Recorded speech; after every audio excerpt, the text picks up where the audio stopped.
Pero before po tayo magsimula, binabati ko po ang pamunuan ng ACTO at lahat ng bubo, lahat ng mga nandito. Gusto ko lang po sana ipakilala sa inyo yung ibang mga nandito from the different government agencies para lang alam nyo kung kanino nyo i-address yung mga tatanungan ninyo. Ito po sa aking kanan si Assistant Director Gilbert Gonzalez po ng Environmental Management Bureau. Ako po si Attorney Juan Miguel Cuna, Director po ng EMB. Si Ms. Daisy Jacobo po from the Land Transportation Office po siya. Si Engineer Jean Rosete, siya po ay Chief ng Air Quality section po natin. Nandito rin po kasama natin from the MMDA, from the Metro Manila Development Authority, Chief po ng Health and Public Safety Division, Dr. Loida Alzona.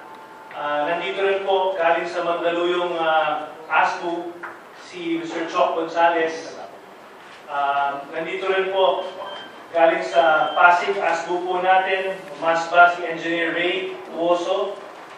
Nandito po ang DILG NCR, sa katauhan po ni Luz Inyola. From the DOTC po, nandito si Mr. Ray Reginaldo. Sorry. Dito nakalagay.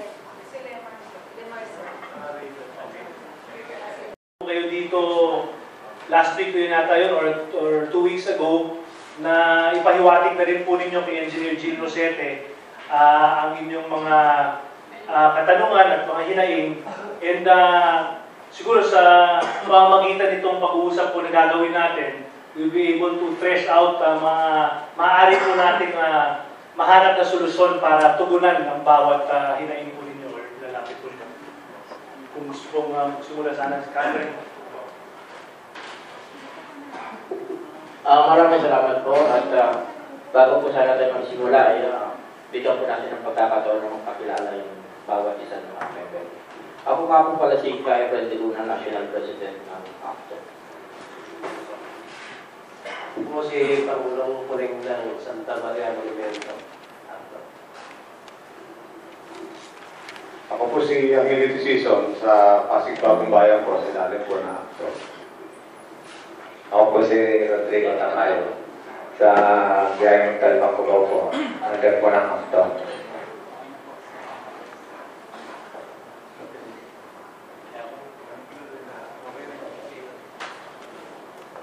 Ako po si Ramon Macaspac, Presidente ng Guadalupe, Makati, Puting Pasig.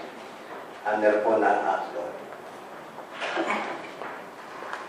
Ako po si Tomas Ramirez po ng Taguig City po na tumatakbo po ng Tenement Alabang po, under po ng ACTO po. Ako po si Arlen Padua ng Papsi Jotay ACTO po, tumatakbo po ng FTI Pasay at FTI Alabang po. Magandang hapon sa inyo lahat. Ako po si Preswancho ng ACTO South Federation. Yung mga ruta po natin itong Pasay Alabang, Baclaran Alabang, Las Marinas, Baclaran, Muntinlupa, GMA, saka yung Maynila Cup. Ako po si Edwin Sese, Coordinator po ng ACTO sa Makati po.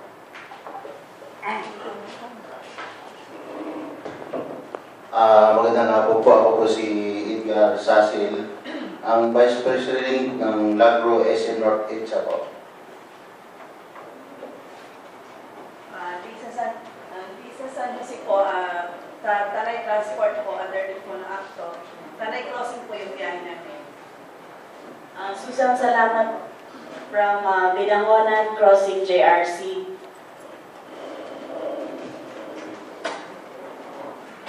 Magandang hapon po sa inyong lahat. Ako po si Minerva San Jose, Presidente ng CRT Joda. Ang biyahe po namin crossing via Antipolo, Tanay.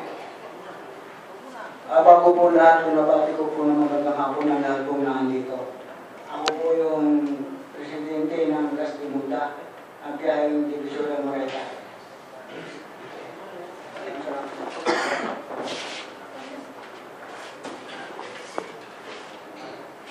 Hello, magandang hapon po sa inyo lahat. Ako po pala si Manis Suelio, Vice President po ng National Actor at Chairman po ng Actor North ng Kamanaba sa monumento na hawak ko po ang mula Kamanaba hanggang Bulacan po. Maraming salamat po. Ano, takbo ba po sa akin? Magandang hapon po. Ako po si Rolio Cotillard, Federation President po ng ACTO. Pasig isang chapter. Ang mga nasasakupan ko pong rota ay Gaya, Tanay, Antipolo, Pinangonan, Rosario, Cubao, San Juan, Mandaluyong, Bagong Bayan. Maraming salamat po. Lagi po ako nagpapasalamat dun sa DNR at sa po ng mga kasama nating suki, katulad po ng LTO, MMDA at DILG, kay Sir Secretary Rodrigo, ay kaibigan po natin yan. Regional Director. Okay ba? Kaya nga po na sinabi natin ay yung pong hanay ng transport ay pag hindi po ang katayuan po namin, sir, pag hindi po kami umarok ng Manibela, wala pong kakainin yung aming pamilya. Yung pong tinarabaho namin 13 oras, ang lalabas po doon ay tinutang pa po nila yung kagabi. Kailangan kumita sila kayong araw. Tuloy-tuloy po ang pagtaas ng presyo ng langis, tuloy-tuloy po ang pagkuha sa amin ng gobyerno ng iba, tuloy-tuloy po yung taas ng iba't ibang mga kalakaran sa iba't ibang ahensya, katulad po ng mga services nila. At tumaas din po yung BIR, iba pa po yung pinukuha sa aming BIR sa national, at iba pa po yung pinukuha ng BIR sa amin sa mga lokal. Ganun po, kung titignan po yung uri namin, ay puro pababas yung aming pong aming pinatutupad ng ating gobyerno. Ano ba may gusto na laging mausok yung ating lipunan, ang ating bayan? Ang dapat bigyan din po naman ng gobyerno yung pananaw na saan ba nanggaling yung usok? Sino ho ba nagdala ng mga bulok na makina dito sa Pilipinas? Sino ba ang dinala rito yan? Ang ibig sabihin, nagtiwala kami sa gobyerno ay bilhin. Dahil ang alam namin, tama. Ang gobyerno natin walang kakayahan para mag-support o bumili ng mga tinatawag natin ng mga public utilities, ng mga services. Nagbagandang loob na kami. Ang karamihan po sa amin ay galing sa ibang bansa na nangarap na magkaroon ng isang sasakyan. Namuhunan po sila ng 350 to 400,000 na sasakyan. Nagkuha ng franchise, etc. Yun po yung isa sana. Yung iba po galing sa government na nung sila po yung nagretiro na, ibinili ang kanilang anak ng sasakyan. Yun po yung sistema. At ayaw na ayaw din po natin ng uso. Pero ang lumalabas po ay ganun pananaw, parang sa amin na lamang ipininta na parang kami ang pinakamasamang sektor na lipunan. Dahil napapansin po natin, nung nabanggit ko nga po kay Presidente, nung pinatawag kami, na parang ang sinasabi ko, bakit parang kami po ang pinakamasamang uri na sektor, pero nagkakamali po yung gobyerno, dahil kami po ang pinakamalaking inaambag sa gobyerno ng tax.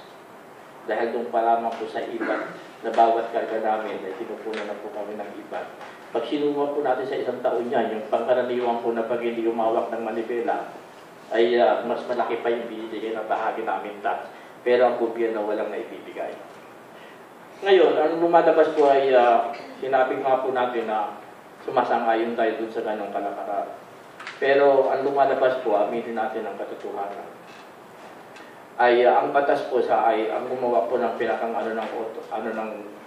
ng Cleaner Act, ang gawa po niya na bahagi po ng DNR para mawala yung uso.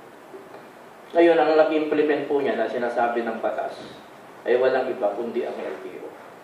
At sila rin po ang gumawa ng implementing rule and regulation kung paano natin ipatutupad yan. Doon sa ganung pananaw po ay pumasok sa isipan natin na parang ang lumabas, inopen natin sa lahat. Dahil parang ang lumalabas ay medyo mahina at ang operation ng LTO at baka nagbabagal-bagalan o tinatawag na kulang sa kakayahan. Kaya humingi na tayo ng kasakduluhan sa iba't ibang ahensya ng gobyerno. Pumapasok sa ganung pananaw. Ngayon, ang ginawa po ng DNR ay ibinigay po ng individual yung kanya-kanyang mga, inopen na natin yan sa mga local governments para makatulong. Sumakatuwid po, lumaki yung kapangyarihan ng tao na binigyan natin ng implement ng pagsukpo ng puso. Doon po lamang tayo nakatingin. Ang lumabas po doon ay hindi na natin makontrol. Para pa yung nangyari doon sa MMDA, yung single ticketing. Dati isa lamang ang dapat mag-implement. Ang nakalagay sa special law ay ang MMDA lamang. Hindi naman pumapayag ang LTO dahil sinasabi, mas patas din kami. Hanggang sa ibinaba na po ng ordinasya ng local government, hanggang sa nagkagulo-gulo na. Parang yun yung hinalimbawa ko dun sa pagtingin ng pagbibigay natin ng right na hindi na po natin makontrol. Ngayon, sumunod naman kami doon sa ikakaganda. At pwede rin naman gawin ng iba't ibang ahensya ng gobyerno. Yung pupunta po sa mga terminal. Pagkatapos doon na po kami i-emission. At araw po ng Sabado, kumisa pa medyo sabay-sabay kami doon na nag-aano kami ng emission at may babayaran kami ng maliit na halaga. Ngayon, may certification na kami. Ang lumalabas din doon sa certification na ang sinasabi every 2 months, kailangan nagpapa-emission kayo para nakikita ng government na kami ay inaayos namin yung usok. Hindi na po yung halos 2 months na nagkaano na kami hanggang sa pumupunta sila sa mga terminal. Pero pag may mga certification na po kami, wala na pong respetuhan. Ang sinasabi sa kanila yan, sa Pasig yan. Iba naman ng Mandaluyong. Ang sinasabi naman, iba kami, Makati kami. Ganun po yung dating na hindi, mismo yung government agency, ang hindi nagkakaintindi sa kainta. Kaya lumalabas, patakot-takot na tikit na yung strategy na inaano sa amin. Kumisa naman po, ang nangyayari sa amin ay, halimbawa po natin ay haharangin, hindi na po sasakyan Ang ginagawa po ngayon, tinitingnan na yung computer kung nakailang huli na. Kapag halimbawa po kasi first offense, second offense, third offense, pagdating natin ng 4 offense ay suspendito ka ng 1 year. Pag nakita na yung huli mo na 3 beses na, yun yung babantayan yung plate number at yun na po yung pinagkakapirahan dun sa takot na tinatawag na masuspindi siya.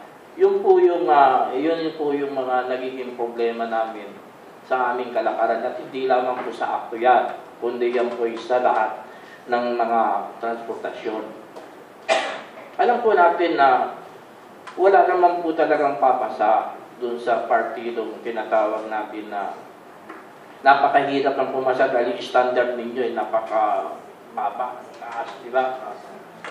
Ngayon, ang lumalabas, hindi natin tinitignan yung Ang titignan din po natin, ano ba yung quality ng crudo na inilalagay? At saka, ano ba yung klase na yung pagtapak ng tao, ng inyong enforcer, na kung minsan naglalagay pa sila ng kahoy. Tapos, ang pinakang po nila, pagtapak nila nun, ay direct to the point na talagang sagad na. Kahit bago po yung sasakyan nyo, uusok Kaya nga malinaw na malinaw, binigyan po kami ng information sa inyo, na talagang kami po ay papasa. Dahil ang lumalabas pala, natutuhan namin nung nag-usap kami ni ma'am, na kailangan pala may mga isang yarda ang layo ng usok. Ngayon na nagpapatunay na may violation ka na smoke benzene. Ay sa amin wala namang mga usok dahil na-check na yun Ginagawa na lamang po nilang palibigasan. Yun po yung problema. Ngayon, may panawagan din po ako. Kaya natagay kasi sa dyaryo, baka coordination na rin ng DNR na pwede bang imbestigahan natin kung may katotohanan yun. Yung sinasabi na yung daw road form ay nagbigay ng 3B dun sa DOTC. At lumalabas, yun daw yung para sa implementation ng tinatawag na smoke belching. Yun yung isa. Nire-request po namin na investigahan yun. Dahil kung meron pong ganong halaga, dapat ipairal na hindi dapat tinitingnan lamang at tinitingnan yung uso, kundi dapat ang government gumagawa din ng solusyon. May utos po kasi ang Pangulo na kami ay pamiliin kung ano yung mga dapat naming gamitin mga makina. Pwede po yung tinatawag natin na LPG, pwede na diesel, at may mga ilang pa na yung electric. Isa po yung sa mga pinag-anuhan namin na sinasabi nga po ay may pondo na raw yun, pero hanggang ngayon po ay suntok pa sa buwan na puro kwentuhan pa lamang. Yun yung sinasabi natin na hindi naman namin hinihingi sa gobyerno ng libre, kundi para bang yung boundary hulog na unti-unti namin babayaran para pumasok yung tinatawag na pagbabago ng mga makina na talagang hindi na uobra.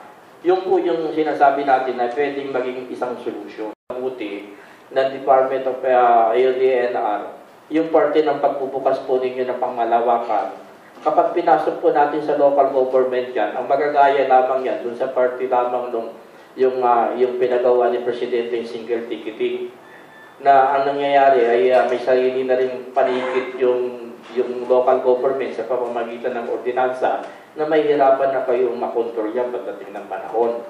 Siguro pwede naman kung ano yung itinatas po ng batas para isa na lang yung lulusubi namin ay yung LTO na lamang tapos deputize na lamang po yung parte na para may control. Kasi ang nangyayari dyan kapag kahinuli ng local government, ginamit yung ticket nila. Kapag pumunta ka ro, may tawad. Tapos ang magbibigay ng initial ay yung kandidato, kung hindi si mayor, si vice mayor, kung hindi si vice mayor, si konsihan. Pag pumunta sa baba, lugar ng babayaran mo ay nakalagay sa ordinansa ng 1,000, ang babayaran mo na lamang ay 500. Hindi may utang na loob ka, pagdating ng panahon, buboto mo siya. Naging way po ng ganong politika at saka kadalasan po ay naging way ng grabing corruption. Dapat siya po yung mapag-aralan natin mabuti. Yun po yung aming pinunta rito at saka yung pag-check po. Pwede ho ba na kami na ang sumakay? Dahil kami naman na may hawak ng manibela at igagayad na lamang kami nung nanguhuli. At sasabihin mo, sige, tapak mo. Diba? Sige, bitawan mo ng kaunti. O medyo isagad mo. Para yung tamang-tama, yung pagsabi. Kasi ang nangyayari pa, pag umakyat yung enforcer ng emission, ang nangyayari po, siya na yung naghahari doon, basta itutulak na lang yan, importante yung busok Hindi naman importante magkaroon ng violation. Hindi naman yung tinatawag natin na parang lumabas ay hindi. Basta pag-akyat nila, kailangan may violation, magbabayad kami ng libo-libo. Kung hindi naman kami kaya magbayad, ang tatanong sa amin, anong gusto mo? 2,000 o 500? Mas mabilis hanggang lumalaki po yung bayaran, ay lumalaki po yung corruption. Hanggang tinatanggalan mo kami ng kabuhayan sa pamamagitan ng pananakot ng batas, yung tinatawag na suspendido ko o revoke yung lisensya mo, ay isang pamamaraan yun na nagiging way ng grabing corruption. Alam po naman natin, pag gumawa ng batas, kahit na po yan ay memorandum circular o anuman, ay hindi po yung nakakamatay ng kabuhayan ng isang pamilya. Kundi yung swabe lamang na violation. Yan ay makita at mahanapan natin ng solusyon. Ang tanong ko po sa inyo, tama ho ba na tayo ay nagpalawak ng kapangyarihan ng kanya-kanyang mga paligid sa pamamagitan ng pagpuksa lamang na tinatawag natin na usok. Ano naman ang magiging proteksyon namin na alam naman namin na kami nakapagpahuli ngayon, na i-release na kami ng LTO, bakit bukas ay ulihin na naman kami? Hindi ba po dapat ay may limit yun dahil hindi naman namin may i-release yung tinatawag namin mga sasakyan kung hindi in-emission ulit doon sa takda na dapat na violation. Bakit may kanya-kanya tayong sistema ng kalakaran? Halimbawa po, dito sa LTO, ang level ng inyong ay mas mababa. O di ba? Tapos yung dito naman sa ASBO, iba naman yung kanilang level. Kaya lumalabas, parang doon pa lamang, hindi na nakakasundo. Pwede mo ba na maano natin yung ganyang proseso? Before I recognize Raquel from Pasig, Engineer Gino Sete would like to respond to that. About yung sa being uniform yung ating standard. Magandang hapon po sa inyong lahat. Ang ating batas ng smoke belching, yung IRR lang po ang nagsiset ng emission standard. At deputize sila or by virtue of the ordinance because of the local government code, iisa lang po ang ating standard. Yung tinatawag po nating 2.5 yung opacity niya, pero kung turbocharge ka, 3.5. And then, kung nandun ka sa 1,000 meters elevation, kagaya ng Baguio, 4.5. So, lahat po, yun ang ino-observe nilang standard. Lalo po, kami naman ho, gaya sinabi ko nun sa inyo ho, nung nag-meeting tayo, meron din kaming coordination meeting on a quarterly basis. At wala, I don't know kung may iba pa silang ginagamit na standard. Is ating DOTC through LTO.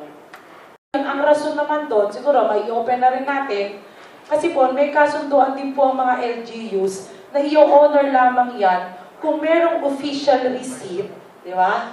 Kung may official receipt, yung emission test na ginawa. Kaya lang po, doon po sa iba na nag-i-issue ng wala pong official receipt, baka po kaya hindi ino-honor ng DENR o kaya ng ibang LGU. LTO, bakit dapat ay LTO lamang? Sa totoo lang po, Ma'am Daisy, ang nag-ooperate na LTO ASBUTI may iisa. Minsan irregular pa. Ngayon, or 1.5, sorry, Ma'am, sorry.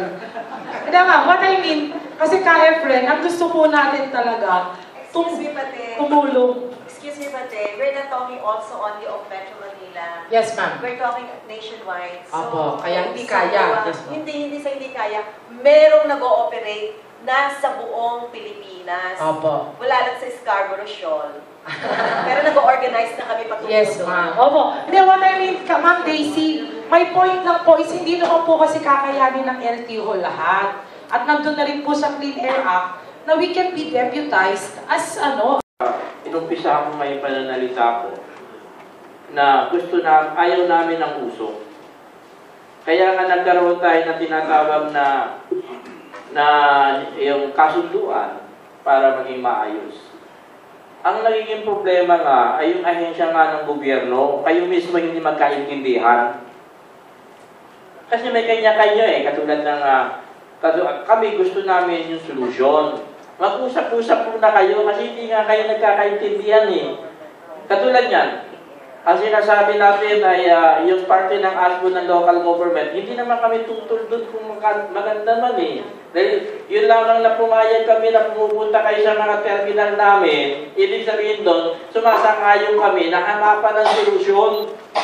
Di ba po? Kasi pumapayag nga kami, puntahan kami sa mga terminal Ngayon, may binibigay nga po tayong certification na nagpapatunay ng pagpunta ninyo ay pasado kami. Kaya lang, mismo dun sa local government ay hindi rin nga nagkakaintindihan. Katulad nga po na sinabi ninyo na iba yung ordinansa ng local ng Makati, iba yung ordinansa ng Mandaluyong, iba yung ordinansa ng tinatawag natin na Pasig. Kaya lumalabas, doon pa lamang sa inyong usapan ng local government, nahihirapan na tayo na magkaroon ng pagdidisiplina dahil kung minsan meron lang tayong certification na binigay natin na talagang kami inimisyon at nakapasa na ron. Pag pumunta kami ng Makati, ng Quezon City, ay hindi naman respetuhin. At pagkatapos po, pag meron na tayong certification, pag nag-operation yung DNR, hindi rin naman respetuhin. Ay kapag alahuli naman kami na tinatawag na LTO, sasabihin ng LTO, ay hindi yan. Dahil iba yan eh, hindi naman namin inauthorize yan eh. Kaya malinaw na malinaw po na hindi kami tumututor doon sa magagandang layunin ninyo. Ang very importante muna, magkaisa muna kayo. Kasi doon sa hindi ninyo pagkakaisa, hindi kami nga yung apektado. Di ba po malinaw na malinaw yun?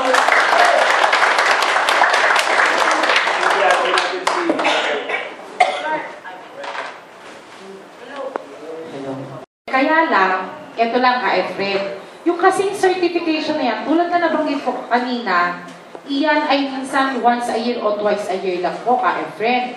Pero hindi yan pang matagalan na sabihin natin it's a license to pollute the air. Kung ang magiging dating tubaga, nag-issue halimbawa ang Mandaluyong, no? Pero malayo pa. Nakita ng ASBO Mandaluyong na pandidali ng usok, sabihin 200 meters. Kahit merong kang guide, kahit merong kang certification, that will not guarantee na malinis ang iyong sasakyan.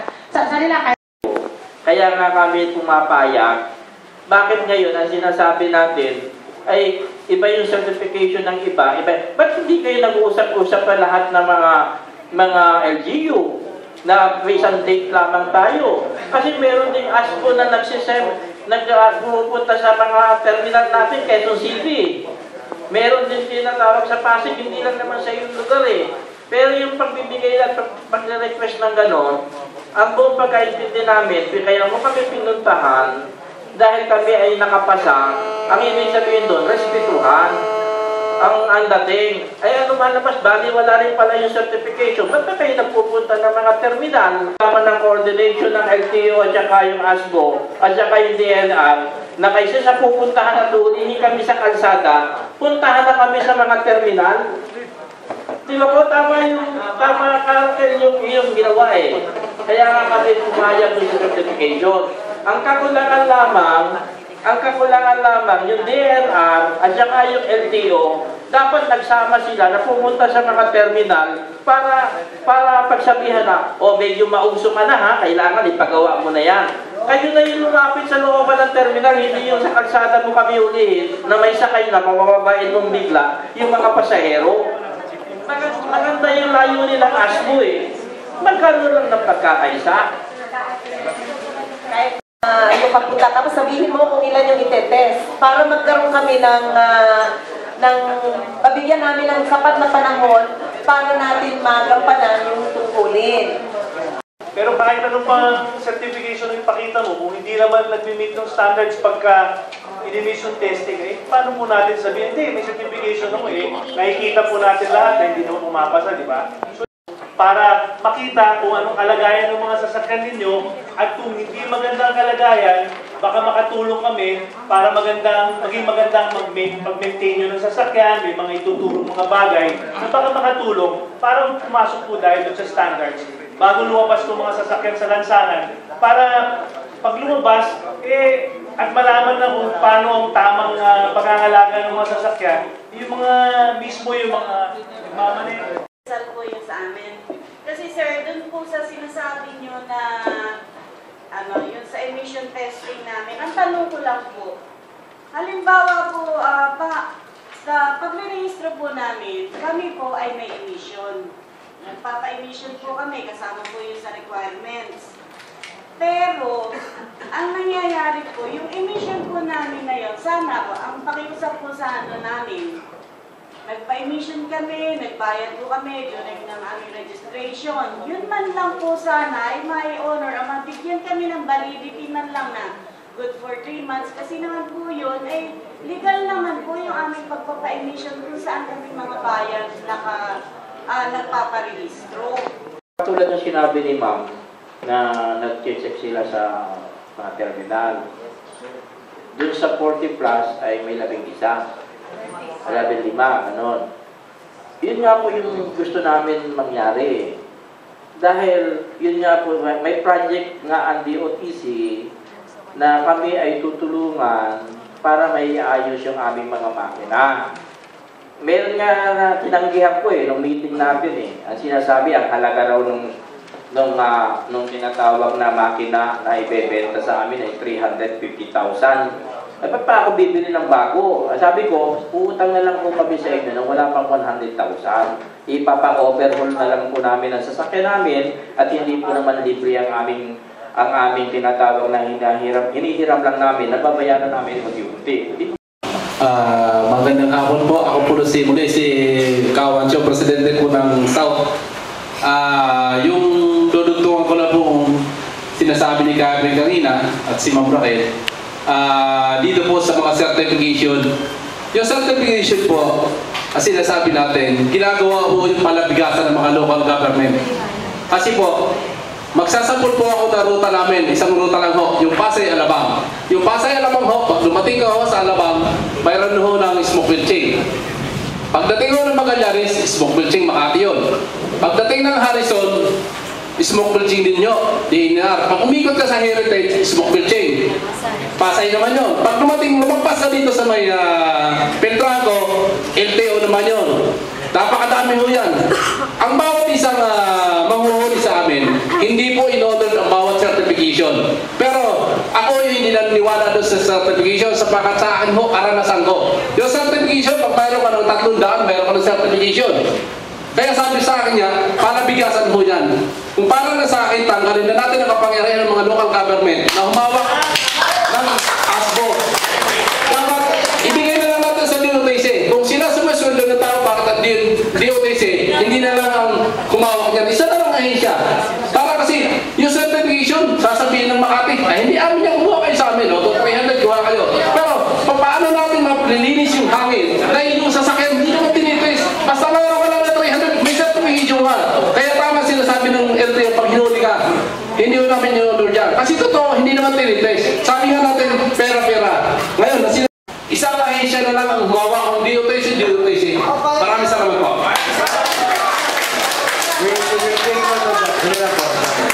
Okay pa naman. Pero tutulungan namin kayo para hindi na kayo mag-smoke filtering, para hindi na kayo mauli. Tutulungan kami. Actually, nakikipag-coordinate kami sa inyo. Talagang tutulong kami. Gusto rin hindi namin smoke filtering ang problema dito eh. Gusto rin natin madagdagan din ang kita din. Iangat yung mabuhayan ng mga driver. Sir, huwag natin i-concentrate na wala kayong magagawa. Kasi yung batas ay in-implement ng batas national. Kaya, ipaglaban ninyo yung karapatan ninyo. Kasi yung restriction ng smoke filtering ay pangpalakakan. Hindi yung tinatawag na for barangay, may bayan. Para pa yung ginagawa ninyo doon sa yung pinabayaan ninyo yung local government na gumawa ng ordinansa. 2 araw sa isang linggo ay hindi ka pwedeng lumabas dahil meron silang tinatawag na color body. Ay, nagupan lang yun. Ay, nung nakala yung practice, ibinigay niyo yung 3 syudad. At pinagbawalan na kami sa 3 syudad, pinabayaan niyo yung right na yun. Dapat pinagkalaban niyo yung sinabi mismo ng Presidente, mayroong batas na para sa local government at mayroong batas na dapat ipairal yung national. Dapat napapag-aralan natin yun. Hindi yung, wala kami pakailan dahil government din kami. Hindi kami pwede magtanong. Ay, yung right nga nang ibinigay sa iyo ng kapangyarihan ng batas ay nasa iyo eh. Ba't ayaw mo ipagtanggol? Kasi ang katamaan nun, pag binago mo yung batas, dahil malaki yung pakaialaman, ay ang mangyayari eh, katulad sa MMDA, una, Makati lang ang may paligid. Tapos pinuntahan na ng Mandaluyong, gumawa na ng ordinansa yung Quezon City, gumawa na. Nahirapan na ngayong labanan dahil marami na, nasanay ng lahat. Pero nakalakay sa batas ay sa Metro Manila Special Law, single ticketing, Metro Manila. No, di ba? Pero ang lumalabas, hindi naman nangyari yun. Dahil sinasabi, hindi kami nangangailam eh. Ganon din ang nangyayari sa inyo ngayon. Kaya kami naman, ang layunin lang namin, pari-pari naman kayo taga-government, ay mag-usap-usap muna kayo. Din ang iisip testing na pag-ooperation. Dapat naiisip. Sige, sige ba? Yan, sa totoong buhay, sa totoo lang po, kaya po yan nagsimula, although may ibang SGU na nagsimula yan, pero kami sa Pasig o ang MASBA, o Metro Manila Anti-Smoke Belching, sa kasunduan namin ni Ka Efren, napakaganda ng layunin yan. Eto nga dati sa presidente, di ba? Tingnan nyo kung anong suporta ang naibigay sa inyo nung ating moratorium noon na hindi naman natin ginagawang pagkukonsinte kung hindi gabay lamang. Ngayon, kung sasabihin nyo sa amin na ito ay itigil, at dahil sinasabi nyo na ganito o ganyan, kami po'y susunod sa inyo. Kaya lang, gusto lang namin ulitin na ikayo ang nag-request nito sa amin. At humanap kami ng paraan kung paano kayo mabigyan ng gabay. Hindi para abusuhin. Kasi yun naman po, yung sinasabi nyo, apak dito, sabi nyo, sa Makati, sa etc. Yun kasi, kung ina-assert mo ang right mo, dapat nagreklamo ka sa mayor ng Makati. Yes. Dapat nagreklamo ka sa mayor ng Pasay, pero mali. Nasabihin mo, itong mga ASCO na nag-ooperate, lahat ay mali ang ginagawa. That is very unfair. So, yun lang po ang gusto kong ipunto. Ngayon, yun nga, kaya Fred, kung gusto nyo ganon, madali po kaming kausap.